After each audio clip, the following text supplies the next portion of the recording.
Good morning souls. நம்மளோட லைஃப்ல வந்து இறைவன்றது வந்து எங்கேயோ ஒரு இடத்துல இருந்து அதுக்கப்புறம் நம்மளை தேடி வர்றது கிடையாது. இறைவன் வந்து நம்மளுக்குள்ள ஒன்னோட ஒன்றா வந்து கலந்து இருக்கிறாரு. நம்ம வேற, இறைவன் வேற இல்லை. ஆனால் இந்த உண்மையை வந்து நம்ம புரிஞ்சுக்காம நம்ம மேலே ஏதோ ஒரு பெட்ஷீட்டை போத்தி வச்சு இல்லை கண்ணை கட்டி வச்சுருந்தா எப்படி நம்ம வாழுவோமோ அப்படி தான் வாழ்ந்துட்டுருப்போம். பிறக்கும் போதுலேருந்தே ஒரு இக்னரன்ஸில் தான் நம்ம வாழுவோம். அந்த இக்னரன்ஸ் வந்து கொஞ்சம் கொஞ்சமாக அந்த அறியாமை வந்து ரிமூவ் ஆக நம்மளுக்குள்ள இறைவன் இருக்கிறாங்க.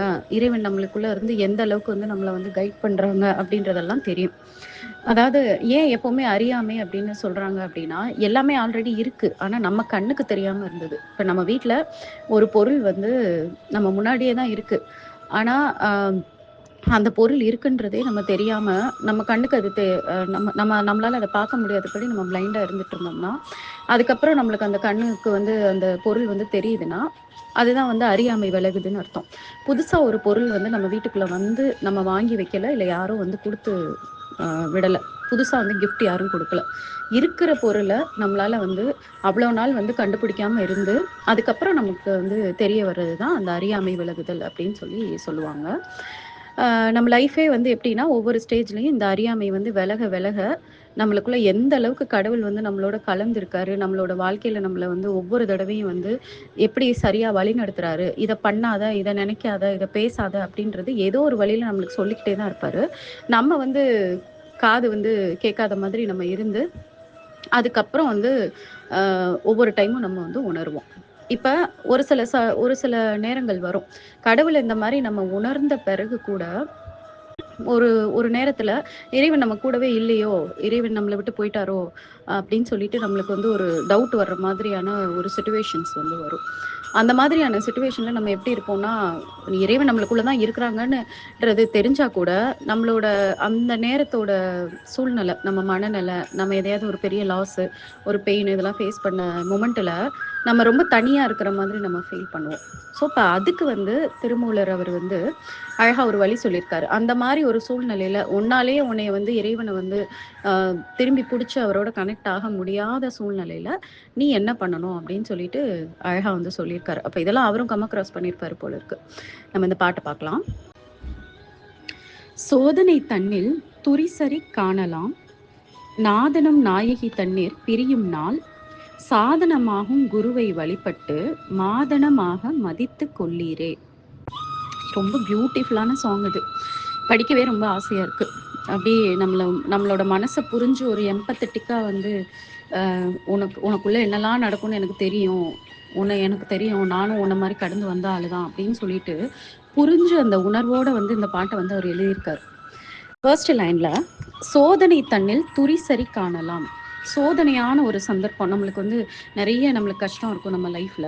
அந்த மாதிரியான ஒரு சேலஞ்சிங் டைம்ல நம்ம என்ன பண்ணலாம்னா, நம்மளுக்குள்ள இருக்கக்கூடிய அழுக்கு, நம்மளுக்குள்ள இருக்கக்கூடிய கவலை, நம்ம எதுக்கு வந்து பயங்கரமா ஷேக் ஆறோம், நம்ம எதுக்கு வந்து ரொம்ப டிஸ்டர்ப் ஆறோம் அப்படின்னு சொல்லி நம்மள பத்தியே நம்மளுக்கு தெரியுமா?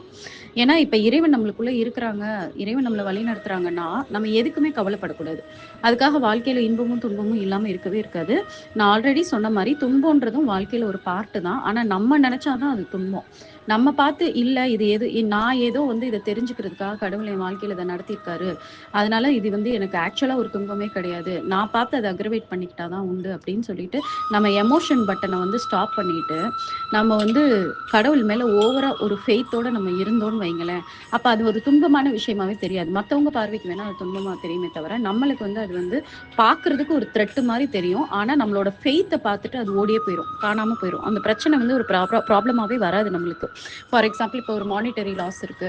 ஆ ஒரு ரூ. 1,00,000 உங்களுக்கு வந்து லாஸ் ஆகுது. ஏதோ ஒரு காரணத்தினால லாஸ் ஆகுதுன்னா, நீங்க பார்த்து நெனச்சா தான் அது லாஸ். அந்த இடத்துல இறைவன் மேல ஒரு ஃபெய்த் வச்சு, ஓகே இது என்னோட கர்மானால எனக்கு ஏதோ நடந்திருக்கு. என் கர்மா போச்சுன்னு நான் நெனச்சுக்கிறேன். அப்படின்னு சொல்லி நீங்க நெனச்சு இறைவன் மேல ரொம்ப ஒரு ஃபெய்த்த வச்சு அந்த இடத்துல வந்து நீங்க மனசளவுல கலங்காம, கவலைப்படாம இருந்தீங்கன்னா, அந்த 1,00,000 உங்களுக்கு 10,00,000 திரும்பி வரும். இது மாதிரி தான் எல்லா சிச்சுவேஷன்லயுமே நம்மளுக்கு வந்து நடக்கும். மத்தவங்களுக்கு பார்க்கறதுக்கு அது ஒரு பெரிய துன்பமான ஒரு விஷயமா இருக்கும். இப்ப நீங்க யாரோ ஒருத்தவங்கள ரொம்ப விரும்புறீங்க. அவங்க வந்து உங்கள லைஃப் விட்டு போறாங்க அப்படின்னா, உங்களுக்கு வந்து அது ஒரு பெரிய துயரமா இருக்கும். ஆனா நீங்க அந்த மொமெண்ட்ல வந்து இறைவன் மேல வந்து பயங்கரமான ஒரு ஃபெய்த் வச்சு, இந்த பெர்சன் என்னை விட்டு போறாங்கன்னா, இது கடவுளோட பிளான் தான். எனக்கு இப்ப வலிக்குதுன்னாலும், நான் கடவுளோட பிளான் படி நான் போக ரெடியா தான் இருக்கேன் அப்படின்னு சொல்லிட்டு, அந்த இடத்துல நீங்க பொறுமையோடயும், நம்பிக்கையோடயும் இருந்தீங்கன்னா, அப்புறமா தான் உங்களுக்கு தெரியும் வேற ஒரு நல்ல ஒரு நபர், நீங்க நெனச்சு கூட பார்க்க முடியாத அளவுக்கு ரொம்ப ஒரு பெஸ்ட்டான ஒரு நபர கடவுள் வந்து உங்களுக்கு வந்து அனுப்புவாரு. அப்ப இவங்க வந்து உங்க லைஃப்ல முன்னாடி இருந்தவங்க உங்க லைஃப்ல வந்தது வந்து, உங்களுக்குள்ள இருக்கக்கூடிய என்னென்னலாம் வந்து சேஞ்சஸ் வந்து நீங்கள் பண்ணணுமோ அதை சேஞ்ச் பண்ணுறதுக்காக உங்களை சேலஞ்ச் பண்ணுறதுக்காக தான் ஒரு பர்சனை வந்து கடவுள் அனுப்பியிருப்பாரா இருக்கும். இந்த மாதிரி ஒவ்வொன்றுக்கு பின்னாடியும் ஒவ்வொரு சோதனை, ஒவ்வொரு கவலை, ஒவ்வொரு கஷ்டத்துக்கு பின்னாடியும் இறைவனோட பிளான் அதுதான். இறைவன் பார்த்து எனக்கு கொடுத்தது தான், நீ பார்த்து எனக்கு கொடுத்தது தானே, நானா நினச்சாதான் அது கஷ்டம், இல்லைன்னா அது கஷ்டமே இல்லைன்னு நினச்சி நம்ம வந்து போகணும். ஆனால் எல்லா சூழ்நிலையிலையும் நம்மளால அப்படி இருக்க முடியாது. ஒரு சில இடத்துல வந்து நம்ம அப்படி இருப்போம். ஒரு சில இடத்துல நம்மளால தாங்கிக்கவே முடியாத ஒரு விஷயம் வந்து வரும்போது, நம்ம அப்படிதான் நடந்துப்போம். அப்பதான் நம்மளுக்கு நம்மள பத்தி தெரியும். ஆஹா! இந்த அளவுக்கு நான் சென்சிட்டிவா இருக்கேனா இந்த விஷயத்துல. எனக்கு தெரியவே இல்ல பாரேன். நான் இவ்ளோ நாளா வந்து நான் வந்து ரொம்ப ஸ்பிரிச்சுவலா ரொம்ப அம் இறைவன இறைவன நல்லா புடிச்சுக்கிட்டு, நான் ரொம்ப ஸ்ட்ராங் பெர்சனா இருக்கேன்னு நான் நெனச்சுக்கிட்டு இருக்கேன். ஆனா, இந்த ஒரு விஷயம் வந்தோனே நான் அப்படியே கலங்கி போயிட்டேனே! நான் அப்படியே ஷேக் ஆயிட்டேனே! வாழ்க்கையே என்னன்ற அப்படியே ரொம்ப என்னால தாங்கவே முடியாத மாரி ஆயிட்டேனே! அப்படின்னு சொல்லிட்டு, நம்மள பத்தி நம்ம புரிஞ்சுக்கிறதுக்காக தான் இந்த சோதனை வரும். அதத்தான் இந்த பாட்டுல சொல்லியிருக்காங்க. "சோதனை தன்னில் துரிசறி காணலாம்." நம்மளுக்குள்ள இன்னும் என்னென்ன வந்து அறியாம இருக்கு, நம்ம இன்னும் எத நெனச்சு ரொம்ப பயப்படுறோம், நம்மளால எத வந்து இன்னும் தாங்கிக்க முடியல, நம்மளுக்கு என்னென்ன விஷயம்லாம் இரிட்டேஷன் குடுக்குதுன்னு சொல்லிட்டு, நம்ம வந்து நம்மள பத்தி பார்க்கலாமா, அந்த சூழ்நிலையில. தென் செகண்ட் லைன் வந்து, "நாதனும் நாயகி தன்னிற் பிரியும் நாள்." நாதன், நாயகி. நம்ம சொன்ன மாரி நாதன் அப்டின்னா, அந்த அல்டிமேட் காட். அ பரம்பொருள். அவர்தான் அந்த ஒன் காட் இருக்காருல்ல. ஃபார்மே இல்லாம, உருவம் இல்லாம, அவரு வந்து எதுவுமே பண்ண மாட்டாரு. அவரு அப்படியே தான் இருப்பாரு. ஸ்டில்லா இருப்பாரு. அவர வந்து இங்க வந்து மேல் மாதிரி சொல்றாங்க. ஜஸ்ட் இதெல்லாம் வந்து நம்மளுக்கு புரிய வைக்கிறதுக்காக அப்படி சொல்றாங்க. நம்ம பியூர் சயின்ஸ் கான்செப்ட்டா சொன்னா நம்மளுக்கு புரியவே புரியாது. அதனால எப்பவுமே நம்மலாம் எக்ஸாம்பிள் சொல்லி சொல்லி ஒரு மாடல் மாரி சொல்லி சொல்லி சொன்னா தான் நம்மளுக்கு புரியுன்றனால இந்த இடத்துல நாதன், நாயகின்னு சொல்லியிருக்காங்க. ஸோ நாதன்றது அந்த அல்டிமேட் காடு. நாயகி யாரு அப்படின்னு பார்த்தீங்கன்னா, நம்மளுக்குள்ள ஆக்டிவா இருக்கக்கூடிய அந்த பிரபஞ்ச சக்தி இருக்குது இல்லையா? நம்ம மேனிஃபெஸ்டேஷன் பண்ணா பிரபஞ்ச சக்தி எல்லாத்தையும் நம்மளுக்கு கொண்டு வந்து குடுக்கும் அப்படின்னு சொல்றோம்ல. நம்மளுக்குள்ள பிரெத்தா மாறி, மூச்சு காத்தா மாறி, நம்மளுக்குள்ள இருக்க சக்ராக்குள்ள எல்லாம் புகுந்து, நம்மளுக்குள்ள இருக்கக்கூடிய எல்லா விதமான பாடியில இருக்கக்கூடிய பிளட் வரைக்கும் நம்மளுக்குள்ள புகுந்து, நம்மளுக்குள்ள இருக்கக்கூடிய இம்ப்யூரிட்டீஸ் எல்லாத்தையும் சரி பண்ணி, நல்லது, கெட்டது எல்லாத்தையும் அட்ராக்ட் பண்ணி, நம்ம வாழ்க்கையில இருக்கக்கூடிய அந்த கர்மாவ வந்து மேனேஜ் பண்ணி, எல்லாத்தையும் நம்மளுக்குள்ள ஆக்டிவா பண்ணி, நம்மள வந்து நீ யாருன்னு உணரு, இறைவன் யாருன்னு உணருன்னு நம்ம கூட ஆக்டிவா ஒரு ஃபோர்ஸ் வந்து ஒர்க் ஆயிட்டுருக்கு. அத வந்து பிரபஞ்ச சக்தின்னு சொல்லுவாங்க. அதுதான் நாயகின்னு இங்க மென்ஷன் பண்ணியிருக்காரு. ஓகேங்களா? இது நாதன் வேற, நாயகி வேற. இது நாதனோட ஒரு பார்ட் தான் அந்த நாயகி. அது என்ன பண்ணுதுன்னா, நான் இங்க இருக்கேன். நாதன் என்ன சொல்றாருன்னா, அந்த அல்டிமேட் காட் என்ன சொல்றாருன்னா, நான் இங்கே இருக்கேன். நீ போய் எல்லாருக்குள்ளயும் வந்து ரிவால்வ் ஆயி, எல்லாருக்குள்ளயும் வந்து நான் தான் இருக்கேன்ற உண்மைய உணர்ந்து, அவங்கள வந்து ஒண்டர்ஃபுல்லா வாழ வை. அவங்கள நல்லபடியான ஒரு வாழ்க்கைய வாழ வை. அப்படின்னு சொல்லி அனுப்பிச்சு விடுறாரு. அது வந்து நம்மளுக்கு வந்து உதவியா இருக்கு. நம்மகிட்ட வந்து அது வந்து நம்மளுக்கு உதவ தான் ட்ரை பண்ணுது. அது நம்மளுக்கு அகெயின்ஸ்ட் கிடையாது. நம்மளுக்கு அகெயின்ஸ்ட் யாரு அப்படின்னு பார்த்தீங்கன்னா, நம்ம பண்ற கெட்ட கர்மா, நம்மளோட அறியாம, நம்ம வந்து இந்த மாயை சம்மந்தப்பட்ட எல்லா அப்சஷன்லயும் நம்ம வந்து அட்ராக்ட் ஆயிட்டு, அதுதான் முக்கியம். பணம், பொருளு அப்படின்னு சொல்லிட்டு அதனால நெறைய தவறுகள் பண்றோம்ல. அதெல்லாம் தான் நம்மளுக்கு கெட்டது கொண்டு வந்து தருதே தவிர, அந்த இறை சக்தி இருக்குல்ல, நம்மளுக்குள்ள இருக்கக்கூடிய இறை சக்தி அது பண்ணாது. இறை சக்தி சேலஞ்சஸ் மூலமா நம்மளுக்கு வந்து புரிய வைக்க தான் ட்ரை பண்ணும். அப்ப அந்த 2மே வந்து நம்மகிட்ட இல்லாத மாதிரி நம்மளுக்கு ஒரு ஃபீல் கிடைக்குமாம். அதுதான் நாதனும் நாயகியும் பிரியும் நாள் அப்படின்னு சொல்றாங்க. ஆ நம்ம கூட வந்து அது இல்ல அப்படின்ற அந்த உணர்வு வந்து நம்மளுக்கு வந்து வருமா? ஆனா உண்மையிலே அப்படி இல்லாம இருக்கவே போறது கிடையாது. எப்பவுமே வந்து இறைவன் வந்து நமக்குள்ளேயே தான் இருப்பாங்க. ஆனா, நம்ம அந்த பட்ட கஷ்டம் இருக்குதுல்ல, அந்த மொமெண்ட்ல நம்மளுக்கு என்ன தோணும்னா, நம்மள விட்டு இறைவன் போயிட்டாங்க. நம்ம கூட இறைவன் இல்ல. அது ஒரு வகையான அறியாம தான். இதெல்லாம் எப்ப நடக்கும்னா, உங்களுக்கு அந்த பேசிக்கா அந்த ஆன்மீக விழிப்புணர்வு அப்பதான் உங்களுக்கு வர ஆரம்பிச்சிருக்கும். அப்பதான் அந்த பாதையில போக ஆரம்பிச்சிருப்பீங்க. அப்ப அந்த பாதையில போக ஆரம்பிச்சிருக்க டைம்ல வந்து, கொஞ்ச நாள் உங்களுக்கு ரொம்ப நல்லா இருக்கும். அதுக்கப்புறம் வந்து இந்த மாதிரி ஒரு ஃபீல் எல்லாம் கிடைக்கும். இது எப்பலாம் வரும்னு சும்மா ஒரு எக்ஸாம்பிள் சொல்றேன். நீங்க உங்களோட கனெக்ட் பண்ணிக்கிறதுக்காக. பயங்கரமான ஒரு எமோஷனல் பெயின் உங்களால தாங்கிக்கவே முடியாத ஒரு துரோகமோ, இல்ல யாரையாவது இழந்திருப்பீங்க. இல்ல பெரிய ஒரு லாஸ் ஆயிருக்கும், இல்லை உங்களை வந்து ரிஜெக்ட் பண்ணியிருப்பாங்க. இது வந்து உங்களுக்கு வந்து தாங்க முடியாத ஒரு பெயினை கொடுக்கும். அப்போ வந்து கடவுள் வந்து நம்ம கூட இல்லை, கடவுள் இல்லை போல இருக்கு, நம்மளை விட்டு போயிட்டார் போல இருக்குன்ற ஒரு ஃபீல் வரும். அதே மாதிரி மெடிடேஷன் வந்து ஒரு லெவல் வரைக்கும் பண்ணிக்கிட்டே இருக்கும்போது திடீர்னு கொஞ்ச நாள் நல்லா பிளிஸ்ஃபுல்லாக இருந்திருக்கும். திடீர்னு ஒரு டைமில் ஒரு பயங்கரமான ஒரு அமைதியை வந்து ஃபேஸ் பண்ணுவீங்க. ஒரு மாதிரி ட்ரையாக இருக்கும், எதுவுமே புரியலை, எதுவுமே எனக்கு பண்ண தோணலை, ஒரு மாதிரி எம்டியாக இருக்கு என் மைண்டு, ஏன்னு தெரில, எனக்கு மெடிடேஷன் பண்ண பிடிக்கல, எனக்கு அது பண்ண பிடிக்கல, இது பண்ண பிடிக்கல. இந்த மாதிரி என்கிட்ட ஒரு ஃபியூ பீப்புள் பேசியிருக்காங்க. ஏன்னு தெரில, ஆனால் எனக்கு அப்படி ஒரு மாதிரியே இருக்குது அப்படின்னு சொல்லிட்டு அதனால இதை விட்டு விலகி போனவங்கலாம் இருக்காங்க. அதனால எனக்கு இது செட் ஆகும்னு எனக்கு தோணல அப்படின்னு சொல்லிட்டுலாம் போயிருக்காங்க. அந்த அந்த ஒரு மொமெண்ட்டு. அதே மாதிரி நீங்கள் ரொம்ப எதுக்காகவும் ரொம்ப ஆசைப்பட்டு பயங்கரமாக ப்ரேயர் பண்ணியிருப்பீங்க. எனக்கு இது மட்டும் நடந்தால் போதும் அப்படின்னு சொல்லி நீங்கள் ரொம்ப நினச்சிருப்பீங்க. ஆனால் அது நடக்காமல் போகும்போது அந்த அதிர்ச்சி வந்து உங்களால் தாங்கிக்க முடியாது. நீங்கள் நினைப்பீங்க இறைவன் வந்து நம்மளை வந்து கேட்கல போல இருக்கு அப்படின்னு நினைப்பீங்க. அதே மாதிரி லைஃப்பில் தாங்கவே முடியாத ஒரு பெரிய ஃபெயிலியர் நடக்கும். அந்த மேரிட்டல் இஷ்யூஸு, இல்லை கரியரில் வந்து திடீர்னு வந்து நல்லா போயிட்டு இருந்த கரியர் வந்து லாஸ் ஆகுறது. அதே மாதிரி பப்ளிக்காக வந்து ரொம்ப அவமானப்படுத்தப்படுற மாதிரி ஏதாவது ஒரு சுச்சுவேஷன் நடக்கும்போது என்னை கடவுள் விட்டுட்டாரு அப்படின்னு சொல்லிட்டு ஒரு ஃபீல் வரும். அதே மாதிரி பயங்கரமான ஒரு ஸ்பிரிச்சுவல் மொமெண்ட் வந்து அண்டர்கோ பண்ணியிருப்பீங்க. அப்புறம் கொஞ்ச நாள் கழிச்சு பார்த்தீங்கன்னா அந்த கனெக்ஷனே இல்லாத மாதிரி இருக்கும், காரணமே இல்லாமல். அப்போ உங்களுக்கு இந்த தாட் வந்து வரும், என்னடா சுத்தமாக நம்மளால் கனெக்டே ஆகிக்க முடியல அப்படின்ற மாதிரி தோணும். அதே மாதிரி மற்றவங்களோட நீங்கள் வந்து உங்களை கம்பேர் பண்ணுவீங்க. மற்றவங்க நம்மளை விட லேட்டாக ஆரம்பித்தாங்க, ஆனால் அவங்க இவ்வளோ விஷயங்கள் புரிஞ்சுக்கிறாங்க, ஆனால் நம்மளால் புரிஞ்சுக்க முடியலையே. அப்போ வந்து நம்ம வந்து இறைவன் வந்து நம்மளை வந்து சரியாக கவனிக்கலையோ, இறைவன் வந்து நம்மளை விட்டு போயிட்டாரோ அப்படின்ற ஒரு ஃபீல் வந்து உங்களுக்கு வரும். அதே மாதிரி பயங்கரமான ஒரு சோதனை காலம் மாதிரி இருக்கும். எதுவும் நடந்துராது, ஆனால் அந்த சோதனை காலத்தில் இருப்பீங்க. அதனால எதுவும் முடிவு வந்து மோசமான முடிவுலாம் வந்துடாது. ஒரு த்ரெட் மாதிரி, ஒரு பயப்படுற மாதிரியான ஒரு பயங்கரமான ஒரு கஷ்டத்தில் இருப்பீங்க. அது ஃபினான்ஷியலாக இருக்கணும், இல்லைனா ஹெல்த் ரிலேட்டடாக இருக்கும், இல்லை ஃபேமிலியில் ஏதாவது ஒரு பெரிய பிரச்சனை போயிட்டு இருக்கும், அதுக்கு ஒரு முடிவு இல்லாமல். அது ஒரு மாதிரி அந்த லைஃப் வந்து ஒரு ஃபயரில் நம்ம நிற்கிற மாதிரியான ஒரு சூழ்நிலையில் உங்களுக்கு வந்து ஏன்டா இப்படி நடக்குது, அப்போ இறைவன் நம்ம கூட இல்லையோ அப்படின்ற ஒரு தாட் வந்து உங்களுக்கு வரும். தென் வந்து அந்த ஈகோ வந்து சில நேரம் ரொம்ப ஆக்டிவாக இருக்கும்.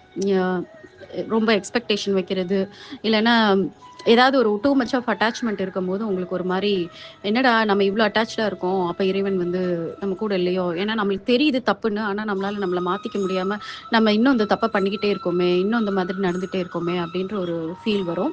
அதே மாதிரி ரொம்ப கில்ட்டியாக சில நேரம் ஃபீல் பண்ணிடுவீங்க. இந்த பாத்குள்ளே வந்த பிறகும் சில மிஸ்டேக்ஸை வந்து நீங்கள் வந்து பண்ணியிருப்பீங்க. அது வந்து உங்களுக்கே தெரியும் இறைவனுக்கு பிடிக்காத விஷயம் அப்படின்னு சொல்லிட்டு, அதை உங்களை மீறி நீங்கள் பண்ணிட்டு அந்த மொமெண்ட் என்ன பண்ணுவீங்கன்னா ரொம்ப பெரிய கில்ட்டுக்குள்ளே போயிடுவீங்க. நம்ம இதை பண்ணிட்டோம், அப்போ நம்ம கூட வந்து இறைவன் இருக்க மாட்டாரு, அவ்வளோதான் நம்ம அப்படின்ற மாதிரியான ஒரு ஃபீல்குள்ளே போயிடுவீங்க. அதுக்கப்புறம் வந்து அந்த டெய்லி ப்ராக்டிசஸ்லாம் உங்களுக்கு நல்லா தெரியும், மெடிடேஷனு, அதுக்கப்புறம் ஃபுட் சேரிட்டி, தென் வந்து ஸ்பிரிச்சுவல் லிசனிங்லாம் பண்ணி அதுக்குன்னு ஒரு டைம் ஒதுக்குறது. என்ன பண்ணுவீங்கன்னா, ரீசனே இல்லாமல் நீங்கள் வந்து ரொம்ப நாளாக பண்ணாமல் இருந்திருப்பீங்க. அப்போ வந்து உங்களுக்கு ஒரு கஷ்டம் வரும்போது உங்களுக்கு புரிய வரும், நம்ம இதெல்லாம் ஒழுங்காக பண்ணாதனால தான் இறைவன் நம்ம கூட இல்லை அப்படின்ற அந்த ஒரு ஃபீல் வந்து வரும். ஸோ இந்த மாதிரியான சுச்சுவேஷன்ஸை வந்து நம்ம எல்லாருமே ஏதோ ஒரு கட்டத்தில் ஃபீல் பண்ணுவோம். அப்போ அப்படி ஃபீல் பண்ணும்போது எப்படி நடந்துக்கணும் அப்படின்றது தான் இங்கே வந்து அவர் வந்து அழகாக சொல்லியிருக்காரு. பார்ப்போம். சாதனமாகும் குருவை வழிபட்டு மாதனமாக மதித்து கொள்ளீரே. அதாவது என்ன சொல்றாரு அப்படின்னா, சாதனம்னா என்னது? டூல் அதானே சாதனம்ன்றது. ஸோ ஒரு குரு வந்து உங்களுக்கு வந்து வருவாராம் அந்த நேரத்தில், அந்த டூல் மாதிரி இருப்பாராம், இல்லைன்னா ஆல்ரெடி உங்களுக்கு கூட வந்து குருன்னு ஒருத்தருங்க இருந்துட்டு தான் இருப்பாங்களாம். ஸோ அந்த குரு தான் உங்களுக்கு வந்து அந்த நேரத்தில் வந்து ஒரு வெப்பன் மாதிரி உங்களை வந்து காப்பாற்ற போகிற ஒரு வெப்பன். திரும்பி வந்து இறைவனோட உங்களை வந்து கனெக்ட் பண்ணக்கூடிய யாரால எபிலிட்டி இருக்கும் அப்படின்னு பார்த்தீங்கன்னா, உங்களுக்கே பண்ண முடியாத மாதிரி உங்களுக்கு இருக்கும்போது அவர் தான் வந்து உங்களுக்கு வந்து ஒரு முக்கியமான ஒரு டூலாக இருந்து திரும்பி வந்து இறைவனோட கனெக்ட் பண்ணுவாராம். அந்த சாதனமாகும் குருவை வழிபட்டு அப்படின்னு சொல்றாங்க. வழிபட்டுனா வர்ஷிப் அப்படின்னா என்ன அர்த்தம்? இறைவனுக்கு ஈக்குவலாக வந்து அந்த குருவை வந்து நீங்கள் வந்து வழிபடணுமா, அவங்ககிட்ட சரண்டர் ஆகுறது தான் வழிபடணும்னு சொல்கிறாங்க. அதுக்காக சும்மா அவர் ஃபோட்டோவை வச்சு நீங்கள் யாரை குருவாக நினைக்கிறீங்களோ அவங்க ஃபோட்டோ வச்சு டெய்லி அவங்களை கும்பிடணும்னு அர்த்தம் கிடையாது. ஃப்ரம் த ஹார்ட் வந்து கடவுள் எப்படி நம்மளுக்குள்ள இருக்காரோ அதே மாதிரி குருவும் நம்மளுக்குள்ள வந்துட்டாரு அப்படின்னு சொல்லிட்டு குரு கிட்ட அப்படியே டோட்டலா சரண்டர் ஆகி குரு என்ன வழி காட்டுறாங்களோ அந்த வழியில வந்து கண்ணை மூடிட்டு போகணும். அது ஒரு டிசிப்ளினா நினைச்சு பண்ணணும். தென் மாதனமாக மதித்து கொள்ளீரே. மாதனம் அப்படின்னா மிகப்பெரிய தனம். தனம்னா வெல்த். அப்ப உங்களுக்கு இப்படி ஒரு குரு அமைஞ்சிருக்கிறது அப்படின்றதே ஒரு பெரிய பாக்கியம். உங்களுக்கு இருக்கக்கூடிய உங்களுக்கு கிடைச்ச எல்லா விதமான செல்வத்தை விடவும் ரொம்ப ரொம்ப பெரிய செல்வம் யாரு அப்படின்னா உங்களோட குரு தான். அதுதான் அவர் எவ்வளவு அழகா சொல்லியிருக்காருங்க பாருங்க. மாதனம் அப்படின்னு சொல்றாரு. உங்களுக்கு உனக்கு நீ என்னெல்லாம் வெல்த் இருக்குன்னு நீ நினைக்கிற? என் பேர்ல 4 வீடு இருக்கு, எனக்கு இவ்வளோ ஜுவல்ஸ் இருக்கு, எனக்கு இவ்வளோ வெஹிக்கிள்ஸ் இருக்கு, என்னோட பிஸ்னஸ் என்னோட அசட்டு, எனக்கு இந்த மாதிரி இத்தனை விஷயம் இருக்கு, பூர்வீக சொத்து இவ்வளோ இருக்குன்னுலாம் சொல்லி எதையாவது நினைச்சு பெருமைப்படுவீங்கல்ல, ரொம்ப செக்யூரா ஃபீல் பண்ணுவீங்க அதெல்லாம் இருக்குது அப்படின்னா. என்ன பெருமை? என்னோட வாழ்க்கையில ஃபினான்ஷியல் கஷ்டம்னு எதுவும் இருக்காது. ஏன்னா எனக்கு தான் இவ்வளோ பேக்கப் இருக்குல்ல, அது போதும் அப்படின்னு சொல்லிட்டு ஒரு செக்யூர் ஃபீல் கொடுக்கும்ல. அதெல்லாம் கொடுக்கறத காட்டிலும் ஒரு குரு உங்க கூட இருக்கிறது மாதிரியான ஒரு செக்யூர் ஃபீலை எதுவுமே கொடுக்கலாம். அதை தான் வந்து மாதனம் அப்படின்னு சொல்றாங்க. ஸோ உங்க வாழ்க்கையில இருக்கக்கூடிய பெரிய பொக்கிஷம் என்ன அப்படின்னு பார்த்தீங்கன்னா அந்த குரு தான். அப்படி நினைச்சு மதித்து கொள்ளீரே. மதித்து கொள்ளீரேன்னா மதிக்கிறது அப்படின்னா அவங்கள ரெஸ்பெக்ட் பண்றதுன்றது ஜஸ்ட் சும்மா வார்த்தையில ரெஸ்பெக்ட் பண்றது கிடையாது. அவங்க சொல்றதை செய்யறது. அவங்க இதை செய்ய வேற ஒண்ணுமே சொல்ல மாட்டாரு குரு. குரு வந்து இதை பண்ணு இதை பண்ணாத இந்த 2 மட்டும்தான் சொல்லுவாரு. அதை வந்து நீங்க வந்து பயங்கரமா 100% ரெஸ்பெக்ட் கொடுத்து அதை நீங்க பண்ணணுமா. அப்ப ஒரு குருவை டூலா யூஸ் பண்ணி அந்த குரு கிட்ட சரண்டர் ஆகி அந்த குரு தான் உங்க வாழ்க்கையில கிடைச்ச ஒரு பெரிய பொக்கிஷம்னு நினைச்சு அந்த குரு சொல்றதை நீங்க ஃபாலோ பண்ணீங்க அப்படின்னா அகெயின் வந்து இறைவனோட உங்களால ரொம்ப பியூட்டிஃபுல்லா கனெக்ட் ஆக முடியும். அவ்வளவுதான். இது எவ்வளவு சூப்பரான ஒரு டிப்ஸ் நம்மளுக்கு கொடுத்துருக்காரு பாருங்க, ஷார்ட்கட். இப்போ உங்களுக்கு வந்து என்ன தோணும்னா, அப்ப குருன்னு நான் யாரை எடுத்துக்கிறது? குரு நான் எப்படி நான் வந்து இது பண்றது அப்படின்னு சொல்லிட்டு உங்களுக்கு ஒரு டவுட் இருக்கும். குரு வந்து 2 விதமா வரலாம். ஒண்ணு வந்து எக்ஸ்டர்னலா ஒரு மனித ரூபத்துல வந்து குருவா வருவாங்க. அவங்க வரும்போது உங்களுக்கு எப்படி தோணும்னா, அவங்க பேசுனா உங்களுக்கு பயங்கர ஆறுதலா இருக்கும். அதே மாதிரி உங்க மனசுக்குள்ள இருக்கக்கூடிய உங்களால வெளியில சொல்ல முடியாத பல பிரச்சனைக்கு கூட வந்து அவங்க வந்து ஆன்சர் சொல்ற மாதிரி இருக்கும். என்ன உங்களுக்கு எக்ஸாக்டா தேவையோ அதை வந்து அவங்க வந்து சொல்ற மாதிரி இருக்கும். அதே மாதிரி பயங்கரமான ஒரு டீப் கனெக்ஷன் வந்து ஃபீல் பண்ணுவீங்க. அவங்க இருக்கும்போது ரொம்ப பீஸ்ஃபுல்லா ஃபீல் பண்ணுவீங்க. அவங்களை நம்ம 100% நம்பணும்னு தோணும். அவங்க இறைவன் அனுப்பின பர்சன் தானே நம்மளுக்குள்ள அந்த உள்ளுணர்வு வந்து கொடுக்கும். அவங்க கிட்ட எதை வேணா நம்மளால ஃப்ரீயா ஷேர் பண்ண முடியும். அவங்க ஒன்றும் நினைக்க மாட்டாங்க அப்படின்ற மாதிரியான ஒரு உணர்வு அவங்களுக்கு கொடுப்பாங்க. அதே மாதிரி ஒரு எமோஷனல் கனெக்ட் வந்து அவங்களோட ஃபீல் பண்ணுவீங்க. ஒரு பாசம் அந்த மாதிரி ஃபீல் பண்ணுவீங்க. தென் வந்து அவங்க அவங்க கிட்ட பேசினாலே வந்து உங்களுக்கு வந்து ஒரு மாதிரி லைட்டரா ஃபீல் ஆகுற மாதிரி இருக்கும். ஒரு கரிஸ்மா வந்து நீங்க வந்து ஃபீல் பண்ணுவீங்க. அவங்க வைப்ரேஷனை வந்து உங்களால வந்து அப்சர்வ் பண்ணிக்க முடியும். அந்த வைப்ரேஷன் வந்து உங்களுக்கு வந்து ரொம்ப நல்ல விதமா ஃபீல் பண்ண வைக்கும். ரொம்ப ஸ்பெஷலா நீங்க வந்து ஃபீல் பண்ற மாதிரி இருக்கும். அதே மாதிரி கடவுள் வந்து அவங்க கூட அவங்க மூலமா பேசுற மாதிரி இருக்கும். எப்படிடா குருக்கு இது தெரியும்? இவங்களுக்கு இது தெரிய வாய்ப்பே இல்லையே. நம்ம மனசுல தோணுது நம்ம ஃபேமிலியில நம்ம வீட்டுல நடந்துட்டு இருக்க விஷயத்துக்கு எப்படி அவங்க ஆன்சர் பண்றாங்க அப்படின்னு சொல்லிட்டு உங்களுக்கு தோணும். அதே மாதிரி நீங்க சேஞ்ச் ஆக ரெடியா இருப்பீங்க. அவங்க ஏதாவது சொல்றாங்க அப்படின்னா, ஆமா இவங்க சொல்றாங்க கரெக்ட் தானே, நம்ம மாத்திக்கலாம் அப்படின்னு சொல்லிட்டு அவங்க சொல்றதுக்காக உங்களுக்கு வந்து மாத்திக்கணும் அப்படின்ற அந்த எண்ணம் வந்து உங்களுக்கு தோணும். அதே மாதிரி அவங்க அவங்க வந்து உங்களை வந்து சில நேரம் ஹர்ட் பண்ற மாதிரி பேசுவாங்க. அதாவது உங்க ஈகோவை ஹர்ட் பண்ற மாதிரி வந்து சில நேரம் பேசுவாங்க. அப்ப வந்து மொமெண்ட்டுக்கு வந்து உங்களுக்கு வந்து ரெசிஸ்டன்ஸ் தோணுனாலும் ஆனா டீப்பா வந்து உள்ள வந்து உங்களுக்கு தெரியும், ஆமா அவங்க சொல்றது கரெக்ட் தானே, என்னதான் நம்மளுக்கு இரிட்டேட் ஆனாலும் உண்மை அதுதானே அப்படின்னு சொல்லிட்டு உள்ள டீப் இதுல வந்து உங்க சோல் வந்து சொல்ற மாதிரி நீங்க ஃபீல் பண்ணுவீங்க. கரெக்ட் தான் என்னனாலும் அப்படின்ற மாதிரி ஒரு வாய்ஸ் வரும். அந்த வாய்ஸை சம்டைம்ஸ் வந்து இக்னோர் பண்றவங்களும் இருக்காங்க, இல்ல அந்த வாய்ஸை வந்து லிசன் பண்றவங்களும் இருப்பாங்க. அதே மாதிரி அவங்க வந்து உங்களை வந்து ஒரு ஃப்ரீடம் வந்து அவங்க உங்களுக்கு கொடுக்குற மாதிரி இருக்கும். எப்படின்னா, நம்ம இவ்வளோ நாளா எதையோ ஒன்று பிடிச்சிக்கிட்டு இருந்தோம், இது பாரு இவங்க வந்து டக்குன்னு வந்து அந்த மென்டல் இதுல இருந்து நம்மளை லிபரேட் பண்ணி விட்டாங்களே அப்படின்ற மாதிரி ஏதாவது ஒரு விஷயம் வந்து உங்களுக்கு வந்து ரொம்ப டிஸ்டர்பன்ஸா பல வருஷமா அந்த டிஸ்டர்பன்ஸை கூட அவங்க வந்து சிம்பிளா ஈஸியா வந்து ரிலீஸ் பண்ணி விடுவாங்க. அதே மாதிரி முக்கியமா வந்து அந்த குரு வந்து அவங்க என்ன சொல்றாங்களோ அதுபடி அவங்க வாழ்றவங்களா தெரிவாங்க உங்களுக்கு பார்க்க. அவங்க எப்படி வாழ்றாங்களோ அதைத்தான் வந்து உங்களுக்கு வந்து ஷேர் பண்ற மாதிரி இருக்கும். அதே மாதிரி அந்த குரு வந்து எப்பவுமே வந்து தன்னை வந்து கும்பிடு, என்னைய வந்து நீ என்னைய வர்ஷிப் பண்ணு, எல்லாமே நடக்கும் அப்படின்ற மாதிரி சொல்ல மாட்டாங்க. அவங்க என்ன பண்ணுவாங்கன்னா கடவுளோட கனெக்ட் பண்ற முயற்சியில தான் வந்து அவங்க ஈடுபடுவாங்க. இதுதான் வந்து ஒரு ட்ரூ குருக்கும் அந்த ஒரு அவங்களே வந்து ஈகோயிஸ்டா இருக்கக்கூடிய குருவுக்கும் வித்தியாசம் என்னன்னா, நீ என்னைய கடவுளா நினை அப்படின்ற மாதிரியான வார்த்தைகள்லாம் வராது. சில நேரம் இப்ப பாபா என்ன பண்ணியிருக்காரு அப்படின்னா, சாய்பாபா வந்து அவர் வந்து ஒரு குரு தான். அவர் வந்து இறைவனோட தான் ஃபர்ஸ்ட் கனெக்ட் பண்ண ட்ரை பண்ணாரு. ஆனா ஒரு சில மனிதர்களுக்கு வந்து அது வந்து சரியா புரியல அப்படின்ற போது தியானத்துல வந்து என்னைய நினைச்சுக்கோன்னு அவர் சொல்லியிருக்காரு. ஏன்னா அவருக்கு என்னன்னா, ஓகே இவங்க நம்மள தான் வந்து கடவுளா பார்க்குறாங்க அப்படின்ற போது அட்லீஸ்ட் அது மூலமாவது அவங்களுக்கு வந்து தெரியட்டும். அது மூலமா வந்து இறைவன் வந்து வருவாருன்னு நம்பி அவர் அந்த மொமெண்ட்ஸ்ல மட்டும்தான் வந்து நீ வந்து என்னைய நினைச்சுக்கோ அப்படின்னு சொல்லுவாங்க. அதே மாதிரி மக்கள் வந்து கண்ணுக்கு தெரியாத ஒரு கடவுளை வந்து அவங்க நம்ப விரும்பாத போது இவரை தான் கடவுளா பாக்குறாங்கன்னு அவர் எல்லாத்தையும் அனுமதிக்க ஆரம்பிச்சிட்டாரு. அதனாலதான் அவருக்கு கோயில் கட்டினாங்க. அவர் உயிரோடு இருக்கும் போதே அவருக்கு ஆரத்தி எல்லாமே காட்டுவாங்க. அந்த ப்ராசஷன்ஸ் எல்லாம் நடக்கும். அவர் மேல நிறைய மாலை போடுவாங்க. அவரை வந்து அவர் மேல இந்த தலப்பாயெல்லாம் வைப்பாங்க. பயங்கரமா அவருக்கு வந்து ட்ரெஸ் எல்லாம் பண்ணுவாங்க. அப்ப எல்லாத்துலயுமே வந்து அவர் வந்து அமைதியா இருப்பாரு. அதெல்லாம் நான் அந்த சாய் சரித்திரம் புக்க வந்து கிட்டத்தட்ட ஒரு 8 வருஷமா நிறைய தடவை படிச்சுட்டு, பட் ஆனா இப்பதான் வந்து எனக்கு வந்து அவரு அந்த இடத்துல ஏன் அமைதியா இருந்தாரு? எதனால வந்து அவர் தடுக்கல? அப்படின்றதெல்லாம் நம்மளுக்கு நல்லா புரிஞ்சுச்சு. ஏன்னா, அவங்களால வந்து உருவம் இல்லாத ஒரு கடவுள வந்து அவங்களுக்கு வந்து புரிஞ்சுக்க தெரியல அப்படின்ற போது, ஓகே சரி என்னையவாது நீங்க உருவமா நினைச்சுக்கிட்டு, ஆனா இறைவன் காட்டுற வழியில நான் என்ன வழியில சொல்றேனோ அத போங்க. தப்பு பண்ணாம இருங்க. தியானம் பண்ணுங்க. இந்த இது ஸ்பிரிச்சுவல் ரீடிங் சொல்லிக்கிட்டே இருப்பாரு. நிறைய பேருக்கு நிறைய புக்கை வந்து படிக்க சொல்லியிருக்காரு. டெய்லி அந்த புக்கை படி, பகவத்கீதை படி, நாகபாகவதம் படி அப்படின்னு சொல்லிட்டு ஏகப்பட்ட புக்ஸை வந்து ஒவ்வொருத்தருக்கும் கொடுத்து படிச்சுக்கிட்டே இருன்னு சொல்லுவாரு. ஏன்னா அவருக்கு என்ன நம்பிக்கை அப்படின்னா, முதல்ல என் வழியில நீ வந்து அதுக்கப்புறம் நீ வந்து இறைவனை வந்து நீயே உணர்ந்துருவ அப்படின்றதுக்காக மட்டும்தான் குரு வந்து உண்மையான குரு வந்து சில இடத்துல வந்து பரவாயில்ல என்னை நினைச்சுக்கோ அப்படின்னு சொல்லுவாங்க. வேறஸ் வந்து ஒரு ஃபால்ஸா இருக்க குரு என்ன பண்ணுவாங்க அப்படின்னா, நான் தான் கடவுள் என்ன கடவுள்னு நம்புன்னு சொல்லிட்டு அந்த கடவுளாவே தன்னை வந்து பூஜிக்க சொல்லுவாங்க. ஸோ அவங்க வந்து அந்த ஈகோல இருக்கக்கூடிய ட்ராப்ல இருக்கக்கூடிய குரு.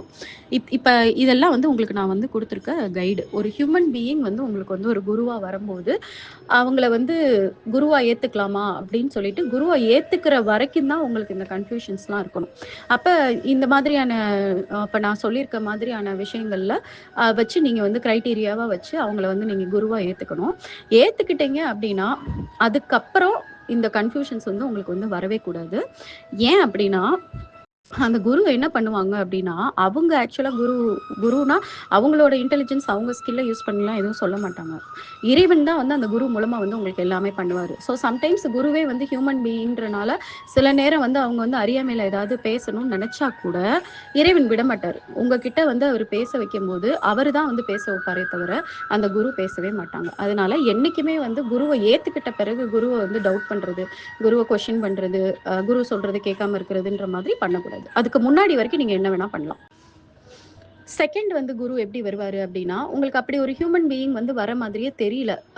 எனக்கு அந்த மாதிரி யாருமே எனக்கு கண்ணுக்கு தெரியலையே அப்படின்னு இருக்கும்போது, இப்ப இந்த உலகத்துல வந்து வாழ்ந்துட்டு போயிருப்பாங்கல்ல, வாழ்ந்து நிறைய விஷயங்களை வந்து சொல்லி கொடுத்துட்டு போன நம்ம இப்ப கடவுளா நினைக்கிறவங்கள நீங்க குருவா எடுத்துக்கலாம். யாரு அப்படின்னு பாத்தீங்கன்னா சாய்பாபா, அப்புறம் ஜீசஸ் கிரைஸ்ட், அதுக்கப்புறம் ஈவன் முஸ்லிம்ஸ்ல கூட ஏதாவது பெரிய குருக்கள் வந்து வந்துட்டு போயிருப்பாங்க இல்லையா, முகமது நபி வந்துட்டு போயிருக்காருன்னு சொல்லுவாங்க. அவங்க இந்த மாதிரி யாரெல்லாம் வந்து ரமண மகரிஷி, ராகவேந்திரர், அதுக்கப்புறம் வள்ளலார், இந்த மாதிரி யாரெல்லாம் வந்து இந்த பூமியில வந்து வாழ்ந்து நம்மளுக்கு வந்து கடவுளா மாறினவங்கள நீங்க வந்து குருவா உங்க மனசுக்குள்ள ஏத்துக்கலாம். நீங்க ஏத்துக்கிட்டீங்க அப்படின்னா அடுத்த நொடி அந்த குரு வந்து உங்களுக்குள்ள வந்து உட்கார்ந்துருவாரு. அதுக்கப்புறம் நீங்க குருவை வந்து டெய்லி வந்து மனசால நினைச்சு நீங்க அந்த குருவை தியானம் பண்ணுங்க.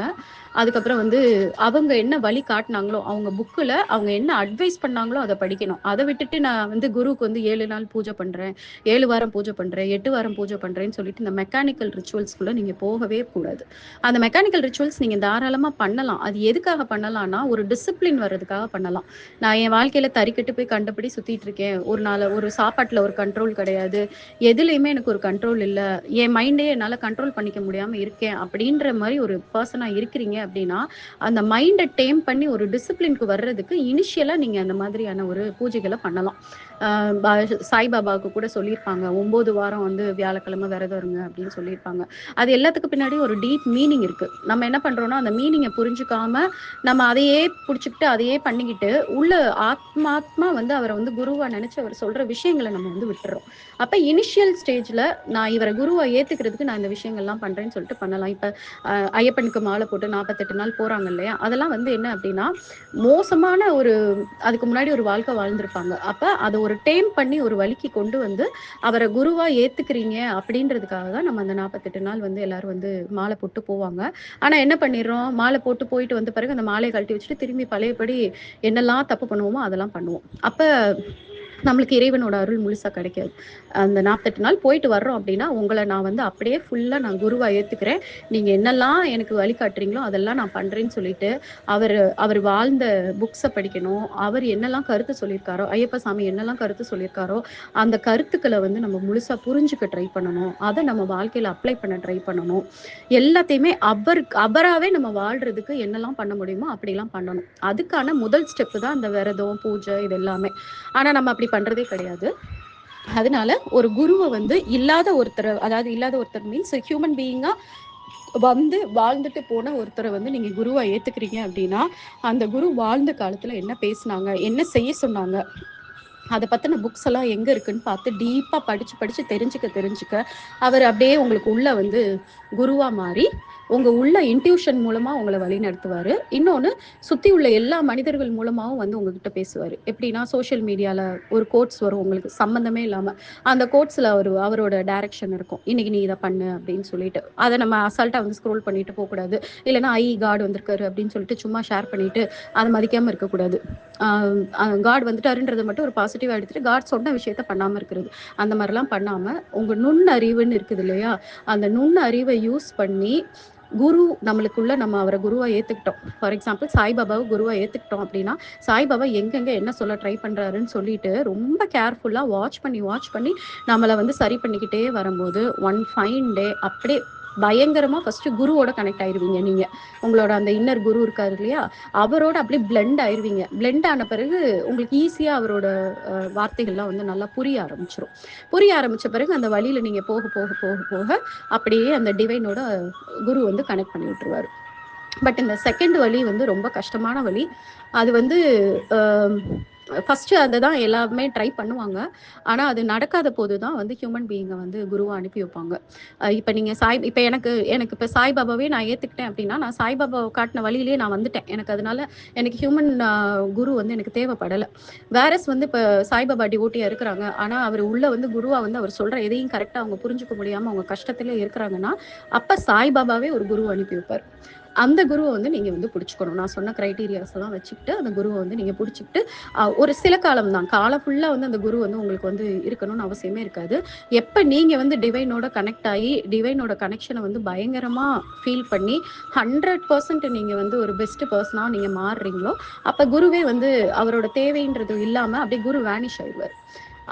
உங்களுக்கு உங்கள் ஃப்ரெண்டே குருவாக இருக்கலாம், இல்லை உங்களோட ஃபேமிலியில் உள்ள யாராவது ஒருத்தவங்களே குருவாக இருக்கலாம், இல்லை சம்மந்தமே இல்லாத உங்க காண்டாக்ட்ல இருக்கிறவங்க குருவா இருக்கலாம். அவங்க அதுக்கப்புறம் வந்து அந்த குருன்ற ரோல் எடுத்துட்டு அவங்க உங்ககிட்ட வந்து ஒரு நார்மல் பர்சனாலிட்டியா மாறிடுவாங்க அவங்களோட ரோல் முடிஞ்ச பிறகு. இப்போ வந்து நான் வந்து ஒரு ஹியூமன் பீயிங் வந்து உங்களுக்கு வந்து ஒரு மனிதர் வந்து உங்களுக்கு தெரிஞ்சவங்க வந்து உங்களுக்கு குருவாக வந்துட்டாங்க, நீங்கள் அவங்கள குருவாக அக்செப்ட் பண்ணிக்கிட்டீங்க அப்படின்னா எப்படி நடக்கணும் அப்படின்றத சொல்கிறேன். ஏன்னா இந்த இடத்துல தான் நிறைய பேர் மிஸ் பண்ணுவாங்க. இது மிஸ் ஆகும்போது என்ன ஆகும்னா நீங்கள் தான் உங்களுக்கு கிடைக்கக்கூடிய அந்த நல்ல விஷயங்களை இறைவனோட கனெக்ட் ஆகிறதுக்குரிய பாத்வேவை நீங்களே வந்து எக்ஸ்டெண்ட் பண்ணிக்கிட்டு போகிற மாதிரி. இப்போ நம்ம வந்து ஒரு 50 கிலோமீட்டரில் இறைவன் இருக்காரு, குரு வந்து நம்மளை கூட்டிகிட்டு போயிட்டு இருக்காரு, வான்னு சொல்லி நம்ம முன்னாடி வச்சு நம்ம கையை பிடிச்சோ இல்லைன்னா அவர் கொஞ்சம் முன்னாடி நடந்து நம்ம பின்னாடி போயிட்டு இருக்கோம் 50 கிலோமீட்டரில். நம்ம என்ன பண்ணுறோன்னா ஸ்டாப் பண்ணுறோம், கால் வலிக்குது குருவே, எனக்கு அந்த வேலை இருக்குது, எனக்கு இந்த வேலை இருக்குது, என்னால் முடியலை அப்படின்னு சொல்லும்போது அந்த 50 கிலோமீட்டர் என்ன ஆகுது அப்படின்னா 100 கிலோமீட்டராக மாறுது. அதுக்கப்புறம் வந்து குரு பேச்சை வந்து கரெக்டாக ஃபாலோ பண்ணாமல் அரைகுறையாக ஃபாலோ பண்ணுறது, அதை டீப்பாக உள்ளே எடுத்துக்காமல் சும்மா தோணின நேரம் நம்மளுக்கு பண்ணுறது, மிச்ச நேரம் வந்து பண்ணாமல் இருக்கிறது, அதே மாதிரி குரு சொல்கிறதே கொஷின் பண்ணுறது, இந்த மாதிரி பண்ணும்போது இன்னும் வந்து அந்த 100 கிலோமீட்டர் 1000 கிலோமீட்டராக மாறுது. அப்போ இங்கே என்ன நடக்குது, இங்கே குருக்கு எந்த விதமான பிரச்சனையும் கிடையாது. ஏன்னா குரு அதெல்லாம் தாண்டினவங்க, அவங்க பாத்வேல அவங்க கரெக்டாக தான் போயிட்டு இருக்காங்க. ஆனால் இங்கே மிஸ் பண்ணுறது என்னவோ நம்ம தான். நம்ம தான் வந்து குருவோட ஒரு துணையோட அதை குரு ஒரு டூலாக எடுத்து குவிக்காக நம்ம போய் நம்மளோட வாழ்க்கையில் நிறைய பிளெஸ்ஸிங்ஸை வந்து பண்ணுறது, பாசிட்டிவ் திங்ஸ் அட்ராக்ட் பண்ணுறது, அது எல்லாத்தையும் பண்ணாமல் நம்மளே டிலே பண்ணிக்கிட்டே இருப்போம். நம்மளே டிலே பண்ணிவிட்டு என்ன பண்ணுவோம், நம்ம காடை ப்ளேம் பண்ணுவோம். அந்த மாதிரி என்றைக்குமே பண்ணக்கூடாது. ஸோ இப்போ வந்து எப்படி வந்து ஒரு குருவை வந்து நம்ம வந்து எடுத்துக்கணும் அப்படின்றத நான் சொல்கிறேன். ஒரு குரு வந்து ஜஸ்ட் டீச்சர் கிடையாது.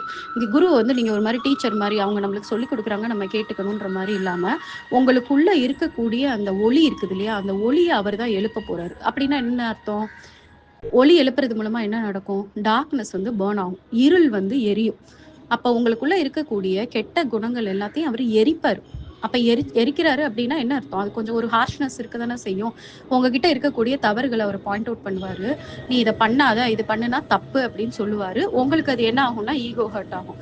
இது என்ன இவங்க வந்து நம்மளை இப்படிலாம் சொல்கிறாங்க, இவங்க நம்மளை எப்படி சொல்கிறாங்கன்னு சொல்லிட்டு நீங்கள் அங்கே ஈகோவாக ரெஸ்பாண்ட் பண்ணீங்கன்னா அங்கே நீங்கள் குருவை வந்து லூஸ் பண்ணுவீங்க. அந்த மாதிரி எப்போவுமே பண்ணாமல் ஒன்ஸ் நீங்கள் குருவை வந்து அக்செப்ட் பண்ணிக்கிட்டீங்க அப்படின்னா அவங்க உங்களோட தவறுகளை பாயிண்ட் அவுட் பண்ணும்போது அந்த இடத்துல நீங்கள் ஒரு ஹியூமன் பீயிங்காக அவங்கள பார்க்கவே கூடாது, கடவுளாக பார்க்கணும். அப்பா கடவுள் வந்து குரு வடிவில் வந்து சொல்கிறாங்க, சரி ஓகே நம்மளை மாற்றிக்கணும் அப்படின்னு சொல்லிட்டு உங்களுக்கு புரியுதோ புரியலையோ அந்த இடத்துல ஓகே குரு நான் என்னை மாற்றிக்கிறேன்னு சொல்லிட்டு உங்களுக்கு புரியாத ஒரு தவறை அவங்க சொன்னால் கூட அந்த தவறை போய் அப்படியே இறைவன் கிட்ட சரண்டர் பண்ணிடணும். என்னோட குரு இது என்னோட தப்புன்னு சொல்கிறாங்க, எனக்கு புரியலை, ஆனால் நான் வந்து இதை மாற்றிக்கிறேன், ஆனால் எப்படி மாற்றிக்கணும்னு எனக்கு தெரியாது, நான் குரு கிட்டேயும் உங்ககிட்டையும் சரண்டர் அடைகிறேன், எனக்கு வந்து குரு சொல்கிற இந்த தவறை வந்து ரிமூவ் பண்ணி விடுங்க அப்படின்னு சொல்லி அவங்க இறைவன் கிட்டே சரணாகதி அடைஞ்சிடணும். அப்போ இறைவன் என்ன பண்ணுவார் அப்படின்னா ரொம்ப சந்தோஷப்படுவார்.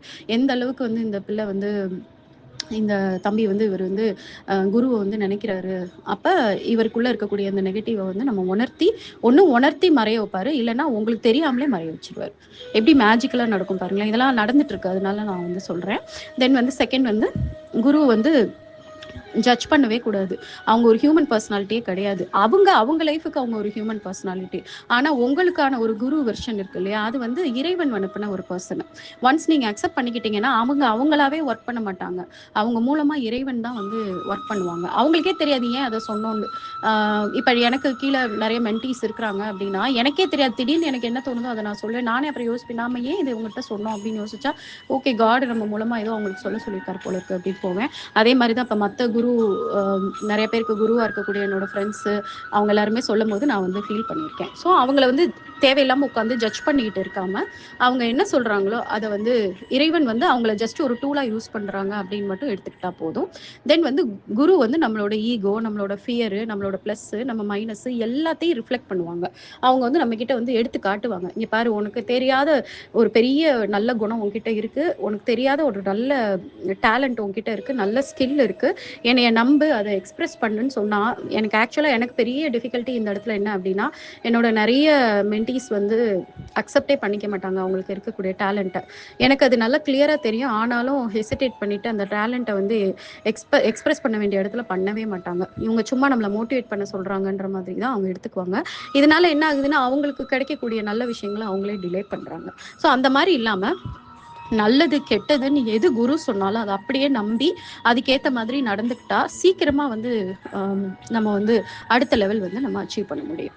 அதே மாதிரி குருவை வந்து சும்மா ஒரு கேஷுவல் ஃப்ரெண்டு மாதிரியோ இல்லைனா சும்மா ஒரு நார்மல் பர்சன் மாதிரியோ அவங்க படிப்பு, அவங்க தகுதி, அவங்க ஸ்டேட்டஸு, மேபி அவங்க வந்து உங்களோட ஃபினான்ஷியலாக வந்து கம்மியான ஒரு பொசிஷனில் கூட இருக்கலாம், ஏதோ ஒரு வகையில் அவங்க உங்களோட கம்மியாக இருந்தால் கூட அதை மைண்டில் வச்சுட்டு குருவை ட்ரீட் பண்ணாமல் குருவை இறைவனுக்கு ஈக்குவலாக வந்து வச்சுக்கிட்டு அவங்கள வந்து மென்டலாக கிரிட்டிசைஸ் பண்ணுறது, அவங்கள வந்து டவுட் பண்ணுறது, இதெல்லாம் பண்ணும்போது நம்மளோட க்ரோத்து தான் வந்து பிளாக் ஆகும். அது வந்து நீங்கள் எக்ஸ்பிரஸ் பண்ணுறது இல்லை, உங்கள் மனசில் நீங்கள் நினச்சாலே உங்கள் க்ரோத் வந்து பிளாக் ஆகும். ஏன்னா இறைவன் வந்து நம்மளோட வார்த்தைகள், நம்மளோட செயல்களை மட்டும் இறைவன் பார்க்கறது கிடையாது. முக்கியமாக நம்ம சிந்தனைக்குள்ளே இறைவன் இருந்து அவர் பக்கத்தில் இருந்து விட்னஸாக பார்த்துட்டு இருக்காருன்ற போது சிந்தனைக்குள்ளேயே அதை வரவிடாமல் நம்ம பார்த்துக்கணும். அதுக்கப்புறம் ரொம்ப ஹம்பிளாக இந்த ஈகோவாக வந்து அவங்களோட ஆர்கியூ பண்ணுறது, நான் அந்த புக்கில் நான் இப்படி படித்தேன் ஆனால் நீங்கள் எப்படி சொல்கிறீங்க, நான் இந்த மாதிரி பண்ணேன் லாஜிக்காகவே இல்லையா, ஆனால் நீங்கள் சொல்கிறது தப்பாக இருக்குது, அந்த மாதிரி எதையுமே வந்து குருக்கிட்ட வந்து ஆர்கியூ பண்ணவே கூடாது. பட் டவுட்டாக கேட்கலாம், ஆர்கியூ பண்ணாமல் ஆனால் எனக்கு இந்த டவுட் இருக்குது, எனக்கு இதை கிளாரிஃபை பண்ணுறீங்களா அப்படின்னு சொல்லி தாராளமாக கேட்கலாம். ஏன்னா குருன்றதே நாலேஜ் இம்பார்ட் பண்ணுறவங்க தான். அப்போ கேட்குற விதத்தில் அது ஈகோயிஸ்டாக கேட்காம அதை கேட்குறது வந்து நாலேஜ் கெயின் பண்ணி நம்மளுக்கு ஒரு விஷயம் புரியலை போல இருக்குது, குருக்கு புரிஞ்சிருக்கு அப்படின்ற மாதிரி எண்ணத்தில் வந்து நீங்கள் கேட்டு எதையுமே தெரிஞ்சுக்கணும். தெரிஞ்சுக்கணும். அதே மாதிரி குருவை டெஸ்ட் பண்ணுறதுன்றது ஒரு தேவையில்லாத வேலை. அதன் மூலமாக நம்ம தான் நம்மளை வந்து பிளாக் பண்ணுற மாதிரி நம்ம நினச்சிப்போம். அதே மாதிரி எமோஷ்னல் மெச்சூரிட்டியோடையும் சரண்டர் ஃபீலோட தான் குருட்ட பேசணும். ரொம்ப எமோஷ்னலாக ஆகிட்டு, ரொம்ப நெகட்டிவ் எமோஷன்ஸ் ஃபில் ஆகிட்டு, நீங்கள் என்னை இப்படி பண்ணிட்டீங்க, அப்படி பண்ணிட்டீங்க, உங்களால் நான் இவ்வளோ கஷ்டப்படுறேன், நீங்கள் என்னை புரிஞ்சுக்கல, அந்த மாதிரியான ஒரு நெகட்டிவ் எமோஷனோட குரு கிட்ட பேசவே கூடாது. சரண்டர் மோட்ல தான் பேசணும். எப்பவுமே எக்ஸ்பிரஸ் பண்ணலாம் நம்ம நினைக்கிறது, பட் ஆர்கியூ பண்ணவே கூடாது. ஆர்கியூ பண்றது மூலமா என்ன ஆகும்னா, குரு 4 ஸ்டெப் பின்னாடி போயிடுவாங்க. இவங்களுக்கு புரியல போல இருக்கு அப்படின்னு 4 ஸ்டெப் அவங்க பின்னாடி போனாங்கன்னா உங்களுக்கு தான் அது பின்னாடிங்கு. அதே மாதிரி குருவை வந்து டேக் ஃபார் கிராண்டடா எடுக்கக்கூடாது. ஏன்னா guru is spending considerable time for you. கண்டிப்பா வந்து பணத்துக்காக வந்து குரு பண்ணவே மாட்டாங்க. அந்த எந்த குருவுமே, இறைவன் அனுப்பின குரு வந்து மணி ஓரியன்டா வரவே மாட்டாங்க. அவங்க நாலேஜும் உங்களுக்கு வந்து சொல்லணும், அவங்க அவங்க பெற்ற இன்பம் வந்து உங்களுக்கு கிடைக்கணும் அப்படின்ற ஒரு எண்ணத்துல ஒரு டிவைன் டியூட்டியா வர்றவங்கள அவங்க டைமை வந்து தேவையில்லாம ஓவரா எடுத்துக்கிறது, அதே மாதிரி ஜஸ்ட் சும்மா ஒரு மோட்டிவேட்டர் மாதிரி யூஸ் பண்றது, ஒரு தெரபிஸ்ட் மாதிரி யூஸ் பண்றது, எனக்கு என் லைஃப்ல இருக்கக்கூடிய சில விஷயங்களை வந்து அவர் சரி பண்றாங்க அப்படின்ற மாதிரி எடுக்காம, இந்த வாட்ஸ்அப் மோட்டிவேட்டர் மாதிரி சும்மா வந்து ஒரு பேசிக்கிட்டு கொஞ்ச நேரம் இவங்ககிட்ட பேசினா நல்லா இருக்கும் அப்படின்ற மாதிரிலாம் இல்லாம, குருவை வந்து உங்களுக்கும் டிவைனுக்கும் இருக்கக்கூடிய பிரிட்ஜா மட்டும்தான் நீங்க கன்சிடர் பண்ணணும். ஏதோ ஒரு சர்வீஸ் ப்ரொவைடர் மாதிரி நீங்க அவரை ட்ரீட் பண்ணக்கூடாது. அப்படி நீங்க ட்ரீட் பண்றீங்கன்னா அதுக்குரிய பலன் வந்து உங்களுக்கு வந்து இதாகும், உங்களுக்குரிய growth வந்து உங்களுக்கு வந்து பிளாக் ஆகும். அதே மாதிரி அவரோட இன்ஸ்ட்ரக்ஷன்ஸ் வந்து ஃபுல்லா ஃபாலோ பண்ணணும். எனக்கு தெரிஞ்சு எனக்கு இருக்கிற பெரிய டிஃபிகல்ட்டி என்னன்னா, என்னோட மென்டீஸ் நிறைய பேர் வந்து கம்ப்ளீட்டாக ஃபாலோ பண்ண மாட்டாங்க. அவங்களுக்கு எது பிடிச்சிருக்கோ, அவங்களுக்கு எது கம்ஃபர்டபுளாக இருக்கோ அதை மட்டும் ஃபாலோ பண்ணிட்டு மிச்சத்தை விட்டுருவாங்க. ஸோ இது ஆக்சுவலாக என்ன நடக்கும், அவங்களுக்குரிய அந்த பலன் தான் நடக்காம போகும். அதனால ஒரு இன்ஸ்ட்ரக்ஷன் குரு கொடுக்குறாங்க, ஒரு விஷயத்த செய்ய சொல்றாங்கன்னா 100% அதுக்கு இம்பார்ட்டன்ஸ் கொடுத்து டிவைனே சொல்ல மாதிரி வந்து அவங்க வந்து பண்ணணும். ஃபுல்லாக பண்ணணும், பார்ஷியலாக பண்ணக்கூடாது. அதே மாதிரி தனக்கு என்ன பிடிச்சிருக்கோ அதை மட்டும் கேட்கறது, பிடிக்காததை வந்து அன்கம்ஃபர்டபுளாக ஃபீல் பண்ணுறதை கண்டுக்காமல் இருக்கிறதுனா அது திரும்பி திரும்பி திரும்பி திரும்பி பிரச்சனை ரூபத்தில் வந்து நம்மளுக்கு வரும். அது நம்ம சரி பண்ணுற வரைக்கும். அதே மாதிரி டிலே பண்ணுறது, குரு ஏதாவது அர்ஜென்ட்டாக பண்ணுங்க, இன்னைக்கே பண்ணுங்க, நாளைக்கே பண்ணுங்கன்னு சொன்னால் அதை உடனே பண்ணாமல் முடிஞ்ச அளவுக்கு டிலே பண்ணுறது. கேட்டால் ஏதாவது ஒரு காரணம் சொல்கிறது, எனக்கு ஒர்க்கில் பிஸியாக இருந்துச்சு, வீட்டில் நிறைய வேலை இருந்துச்சு அப்படின்னு சொல்கிறது. அது மாதிரி ஒரு பெரிய அறியாமை வேறு எதுவுமே கிடையாது. அதே மாதிரி ஒரு குரு கிட்ட பேசும்போது ஒரு ஹை வைப்ரேஷனோட நீங்க பேசும்போது உங்களால ஈஸியா வந்து இறைவனோட கனெக்ட் ஆக முடியும். நீங்க குரு கிட்ட பேசும்போது லோ எனர்ஜியோட, லோ வைப்ரேஷனோட நீங்க பேசும்போது டக்குன்னு உங்களால கனெக்ட் ஆக முடியாது. ஸோ குரு கிட்ட போகும்போது பேசும்போது எப்பவுமே வந்து இறைவனோட பேசுற மாதிரி ஒரு ஹாப்பினஸோட நீங்க வந்து எதையுமே வந்து ஷேர் பண்ணுங்க. அதே மாதிரி குருவோட வார்த்தைகளை எப்பவுமே திரும்பி திரும்பி ரீகலெக்ட் பண்ணுங்க, எழுதி வச்சுக்கோங்க நோட்ல. ஏன்னா அங்க குருனா குரு சொல்றதே கிடையாது, இறைவன் தான் சொல்றாரு. குரு புதுசா ஏதாவது சொல்லணும்னு வெயிட் பண்ணாம முன்னாடி சொன்னதுல நம்மளுக்கு ஏதாவது மெசேஜஸ் இருக்கா, அப்ப குரு ஆக்சஸ் பண்ண முடியல, ஒரு பிரச்சனை அப்படின்னு வரும்போது அமைதியா வந்து குருவையும் இறைவனையும் மனசுல நினைச்சிட்டு, நான் இப்போ ஒரு சுச்சுவேஷன்ல இருக்கேன், என்னால என் குருவோட கனெக்ட் ஆக முடியல, ஆனா ஏதாவது ஒரு வழியில அவங்க பேசுனதுல இருந்து எனக்கு ஆன்சர் கொடுங்கன்னு சொல்லிட்டு நீங்க நோட்ல ஏதாவது எழுதி வச்சிருக்கிறத திரும்பி அப்படியே மெதுவா திரும்பி திரும்பி பாத்தீங்கன்னா அங்க இறைவன் வந்து பேசிடுவாரு குருவோட வார்த்தைகள் மூலமா. இறைவன் வந்து உங்களை வந்து ஃபுல் அண்ட் ஃபுல் வந்து பார்த்துப்பாரு. குருவை நீங்க ரீச் பண்ண முடியலன்னா கூட பரவாயில்ல. அதே மாதிரி மனசளவில் எப்பவுமே வந்து கடவுளுக்கும் குருவுக்கும் ஒரு வணக்கம் வந்து சொல்லிக்கிட்டே இருங்க, அந்த ரெஸ்பெக்டை வந்து கொடுத்துக்கிட்டே இருங்க. குருவுக்கு வந்து அன்போட எதையாவது ஆஃபர் பண்ணுங்க. அந்த ஆஃபர்ல வந்து மெட்டீரியல் திங்ஸ் இருக்கக்கூடாது, பணமோ இல்லைன்னா ஏதாவது கிஃப்டோன்றதெல்லாம் இல்லை. உங்களோட டிசிப்ளினு, உங்களோட சேஞ்சஸ்ஸு, உங்களோட டிரான்ஸ்ஃபர்மேஷனு, நீங்க மற்றவங்களுக்கு உதவி பண்றது, நீங்க குருவா இருந்து மற்றவங்களுக்கு உதவி பண்றது, இதெல்லாம் தான் வந்து நீங்க குருக்கு வந்து திரும்பி கொடுக்கக்கூடிய ஒரு ஃபீஸ்ன்னு நீங்க வச்சுக்கோங்க. அதே மாதிரி மைண்ட் அளவில் போய் குருவோட வந்து ஆர்கியூ பண்ணிட்டு இருக்கிறது, அதே மாதிரி குரு மேல ஒரு 100% வந்து நம்பிக்கை வச்சு கண்டிப்பா குருவோட வைப்ரேஷன் நம்மளை வந்து நல்லபடியா வந்து வச்சிருக்கோம் அப்படின்னு சொல்லிட்டு 100% நம்பிக்கையோட பண்ணணும். ஸோ இங்க இங்க இப்ப நான் பேசின எல்லாத்துலயுமே நீங்க குருவை வந்து ஒரு ஹியூமன் பீயிங்கா பாக்குறத விட காட் வந்து டிவைன் வந்து இன்ஸ்ட்ருமெண்ட்டா யூஸ் பண்றாரு. இதை நிறைய தடவை நம்ம பேசியிருக்கோம். அதை தான் இங்க திருமூலர் வந்து சாதனம்னு சொல்லியிருக்காரு. ரொம்ப நல்லா இருக்கு அது சொன்னது. அந்த மாதிரி ஒரு நம்பிக்கை, உங்க நம்பிக்கையவே வந்து என்ன பண்ணும்னா இறைவனை வந்து அந்த குரு வழியா வர வைக்கும். ஈவன் அந்த குரு தப்பான குருவா இருக்கலாம், இல்ல குருக்குள்ள வந்து நிறைய தப்பான குணங்கள் இருக்கலாம், ஆனா அது எதுவுமே இறைவன் வந்து உங்ககிட்ட எக்ஸ்பிரஸ் பண்ண விட மாட்டார் அந்த குருவை. உங்களுக்கு வந்து நான் வந்து இந்த இந்த டைம்ல வந்து எனக்கு ரொம்ப பிடிச்ச ஒரு கதையை வந்து நான் அனுப்பி வைக்கிறேன். குரு பீடம்ன்ற கதை. அது வந்து ரொம்ப ஒண்டர்ஃபுல்லான ஒரு கதை. அதை வந்து நான் ஆக்சுவலாக நிறைய இடத்துல என் லைஃப்ல நான் அப்ளை பண்ணியிருக்கேன். அதை நீங்கள் வந்து ரீட் பண்ணுங்கள். அது எப்படி இருக்குன்னு பாருங்கள். ஒரு குருவாக வந்து நம்ம வந்து ஒருத்தரை வந்து ட்ரீட் பண்ணும்போது அவங்க எப்படி டிரான்ஸ்ஃபார்ம் ஆறாங்க அப்படின்னு சொல்லி பாருங்க. ஸோ தட் நீங்க ஒருத்தர குருவா நீங்க நினைக்கிறீங்க, அந்த குரு மேல பயங்கர மரியாதையும் பயங்கர ஒரு ரெஸ்பெக்டும் வைக்கிறீங்கன்னா, ஈவன் அந்த குருக்குள்ள இருக்கக்கூடிய கெட்ட விஷயங்கள்லாம் கூட அழிஞ்சு போயிருமா, அது எல்லாமே வேனிஷ் ஆயிருமா. அப்ப இங்க குரு சிஷ்யன்ற அந்த உறவுன்றதே வந்து ஒரு இல்யூஷன் தான். சிஷ்யன் மூலமா குரு புனிதமாறாங்க, குரு மூலமா சிஷ்யன் புனிதமாறாங்க. ஸோ எப்படிப்பட்ட ஒரு பியூட்டிஃபுல்லான கனெக்ட் பார்த்தீங்களா? ஸோ இந்த கனெக்ஷன்ல நீங்க எல்லாம் ஆல்ரெடி இருக்கீங்கன்னா, உண்மையிலே நீங்க எல்லாருமே ரொம்ப ரொம்ப லக்கி. இறைவனோட கனெக்ட் ஆகுறவங்கள விட குருவோட கனெக்ட் ஆகுறது வந்து விசிபிளா அந்த குருவை நம்ம கண்ணால பார்க்க முடியும், உணர முடியும். அவங்கள வேணும்னா கட்டி கூட பிடிக்க முடியும், அவங்கள மீட் பண்ணி பேச முடியும், இல்ல அவங்களோட போன்ல பேச முடியும், எல்லாமே பண்ண முடியும். ஆனா கண்ணுக்கு தெரியாத இறைவனை நம்மளோட நுண்ணறிவு மூலமா, நம்மளுக்கு உள்ள இருக்கக்கூடிய இன்ட்யூஷன் மூலமா நம்ம மனசை ரொம்ப அமைதிப்படுத்தினா மட்டும்தான் அந்த இறைவனை வந்து உணரவே முடியும். பை தட் வே வந்து குரு இருக்கிற எல்லாருமே ரொம்ப லக்கியான பீப்புள். ஓகே. உங்கள் லைஃப்பில் வந்து குரு இருக்காங்கன்னா, நான் இப்போ சொன்னது எல்லாத்தையும் வந்து இன்னையிலேருந்து ஃபாலோ பண்ணுங்கள். குரு இல்லை அப்படின்னா, எனக்கு ஒரு குரு வேணும், என்னால் வந்து இறைவன் சொல்கிற நிறைய விஷயங்களை புரிஞ்சுக்க முடியல, நான் இன்னும் வருத்தத்தில் இருக்கேன், அதனால் எனக்கு ஒரு குருவை கொடுங்கன்னு சொல்லிட்டு இறைவன் கிட்ட வேண்டுங்க. கரெக்டான குருவை உங்ககிட்ட அனுப்புவாங்க. அனுப்பின பிறகு நான் இதில் என்னெல்லாம் சொல்லியிருக்கேனோ அதுபடி நடங்க. அப்படியே உங்களை இவர் ஹனுமார் வந்து சஞ்சீவி மலையை வந்து தூக்கிட்டு வந்த மாதிரி அந்த குரு வந்து அப்படியே உங்களை அப்படியே சூப்பராக எஸ்கலேட்டரில் தூக்கிட்டு போய் இறைவனோட வந்து அழகாக வந்து கலக்க வச்சு உங்கள் லைஃப்பை வந்து மிராக்குலஸாக மாற்றிடுவாங்க. Thank you all.